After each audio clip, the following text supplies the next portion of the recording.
Assalamualaikum dan selamat pagi. Hari ini genaplah tempoh 36 hari atau bukan 34 hari tempoh PKP yang dilaksanakan di Malaysia ni.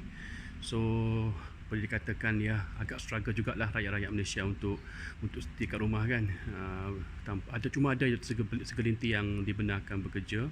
Jadi kebanyakan daripada mereka perlu ada di rumah lah.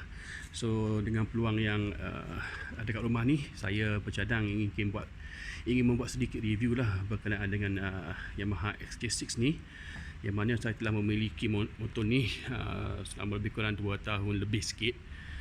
So pada pendapat saya motor XJ6 ni of course dia 600cc dan antara motor-motor yang terbaik lah di dalam kategori dia. So boleh katakan saingan untuk XJ6 ni ialah model Kawasaki iaitu ER6, lepas tu Honda CB950F, maksud saya yang naked lah. And then dia ada lagi beberapa model lain seperti Z650, apa lagi ada MT-07. Tapi pada saya antara benda yang menarik pasal XJ6 ni ialah 4 inline. Itu antara yang the best part lah pasal motor ni, sebab tak banyak untuk zaman sekarang ni, selepas tahun 2010 dan ke atas ni, yang motor 600cc pun yang untuk 4 inline dia katakan agak kurang. Pengeluar yang saya tahu yang masih lagi maintain 4 inline ialah Honda.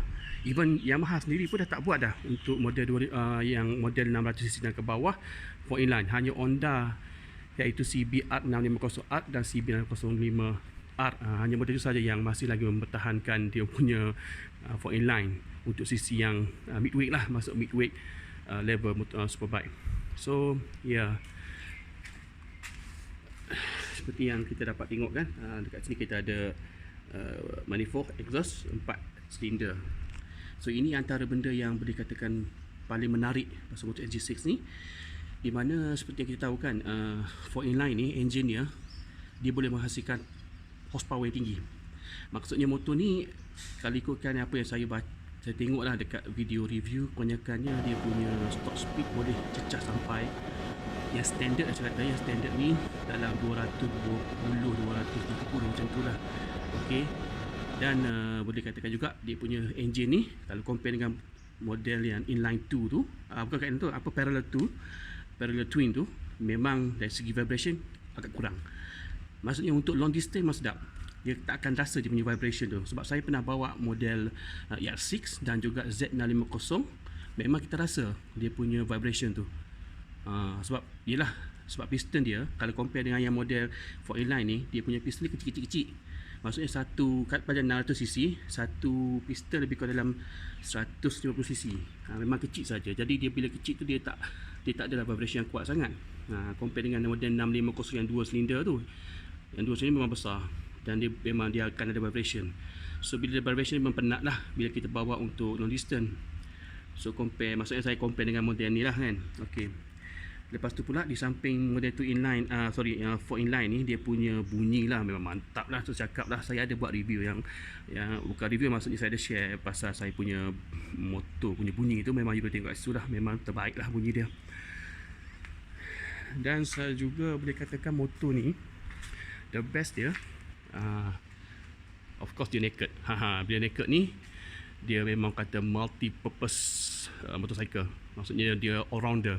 Dia boleh pergi untuk travel juga, dia boleh pergi untuk tunggangan dalam bandar, yang mana memang kita tahu dengan jam bagai kan kita perlu hadapi. So memang boleh katakan motor ni kat versatile. Memang saya puas hati sangat lah pakai. Cuma satu lah saya tak nafikan lah, memang dia punya engine. Maksudnya total weight motor ni boleh katakan melebihi ke? Kalau yang standard memang 206 kg tak salah saya. Tapi sebab saya dah tukar exhaust bawah ni, so dia akan reduce lebih kurang dalam 3-4 kilo kot. So saya rasa mungkin dalam berat dia paling berat pernah 200 kilo lah. Tapi tak apa, satu kelebihan motor berat ni, bila kita top speed memang stable. No wonder you tengok kan macam model Kawasaki Z8 tu, memang dia berat.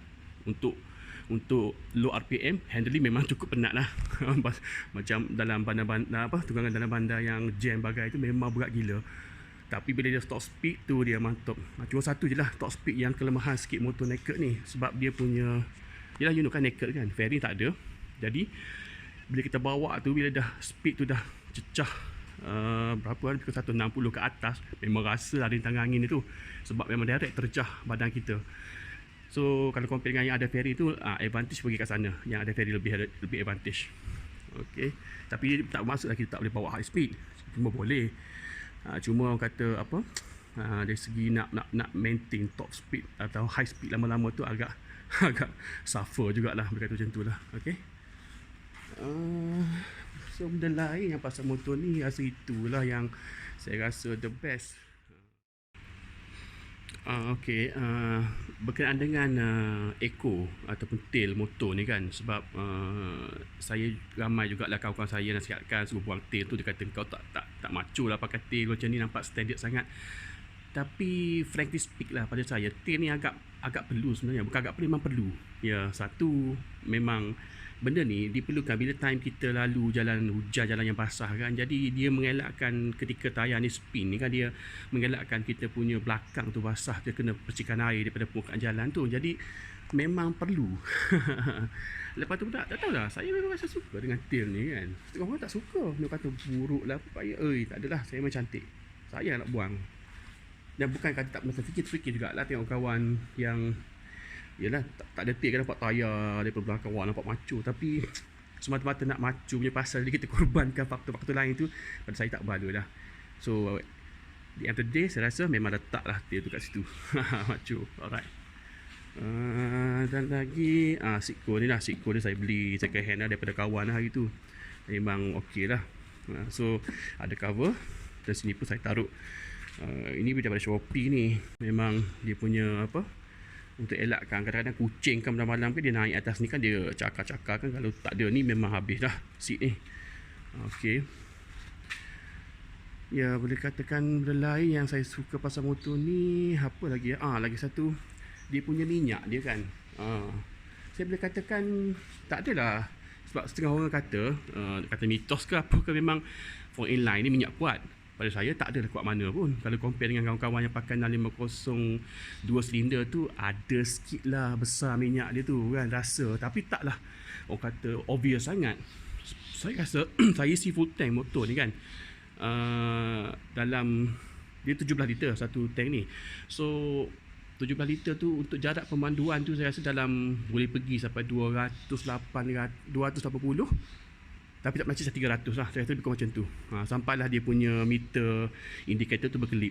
Berkelip tu memang dia akan trigger tu lah, trigger kita punya apa, fuel dah nak habis lah. So saya untuk pertama juga saya ada tukar exhaust ni kan. Bila tukar exhaust ni, compare dengan yang standard, dia tak ada sangat beza dia. Mungkin sebab dulu kalau ikut yang exhaust standard dia tu, dia pendek underbelly ni, under body lah. So bila dia pendek, dia ada catalytic converter. Lepas pada collector ni ada catalytic converter, jadi dia terus keluar kepada muffler. Muffler dia pun pendek kecil je, macam silencer macam tu je. Jadi bila kita dah pakai yang panjang macam ni kan, yang tabung besar gini, di dalam tabung besar ni pun dia akan ada, bila exhaust tu keluar, dia akan create satu turbulence, saya panggil turbulence dalam exhaust ni. Dia akan menyebabkan exhaust ni ada pembatan udara sikit, jadi dia akan tendang balik as a back pressure pada engine. Jadi situ boleh dikatakan agak membantu dari segi apa, menjimatkan bahan api. Dari segi teori sajalah, tapi memang betul as a practical saya dapat rasakan. Even saya dah tukar exhaust ni aftermarket punya pun, still lagi ada maksudnya still lagi fuel consumption dia agak rendah, lebih kurang similar dengan apa yang sebelum ni lah ketika pakai exhaust standard. Okay. So depan ni inilah aksesori saya pakai. Saya pasang Buick kan. Itu saja aku aksesori lain, tak ada lain, semua saya maintain standard. So far okey lah kan. Alright.